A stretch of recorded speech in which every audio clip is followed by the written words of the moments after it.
जब एक बेटे ने अपनी माँ की बात मानकर अपनी बीवी को घर से निकाल दिया तो उसे नहीं मालूम था कि कुछ ही दिनों बाद वो अपनी माँ और बीवी दोनों को हमेशा के लिए खो देगा। ये कहानी है एक अमीर मगर जज्बाती तौर पर कमजोर बेटे अहमद की। उसकी माँ जरीना बेगम एक सख्त मिजाज और कंट्रोल करने वाली औरत थी और उसकी बीवी मरियम एक गरीब मगर निहायत बाखलाक और साबर लड़की थी। शादी के बाद शुरुओं में सब कुछ ठीक था, लेकिन आहिस्ता आहिस्ता सास और बहू के दरमियान नफरत बढ़ने लगी और दरमियान में अहमद जो ना माँ को नाराज करना चाहता था और ना बीवी को बचा सका। एक दिन घर में झगड़ा बहुत बढ़ गया। सस, ये लड़की मेरे घर के काबिल नहीं, या ये रहेगी या मैं। बीवी रोते हुए, मैंने कभी आपकी बेइज्जती नहीं की। सस, खामोश। मुझे तुम्हारी शक्ल भी पसंद नहीं। रात को बीवी अहमद के पास आई। अगर मैंने कोई गलती की है तो माफ कर दे,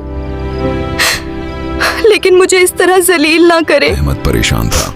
उसकी माँ बार बार कह रही थी, अगर तुमने अपनी बीवी को नहीं निकाला तो मैं ये घर छोड़ दूंगी। और आखिरकार अहमद ने गलत फैसला कर लिया। अगले दिन उसने अपनी बीवी से कहा, तुम कुछ दिन के लिए अपने माँ बाप के घर चली जाओ। बीवी की आंखों में आंसू आ गए। बीवी, क्या मैं इतनी गैर हो गई हूँ? मगर वो चुपचाप अपना सामान लेकर चली गई। दरवाजा बंद हुआ और एक रिश्ता हमेशा के लिए टूट गया। मगर कहानी यहीं खत्म नहीं हुई। कुछ दिन बाद अहमद की माँ की तबीयत अचानक खराब हो गई।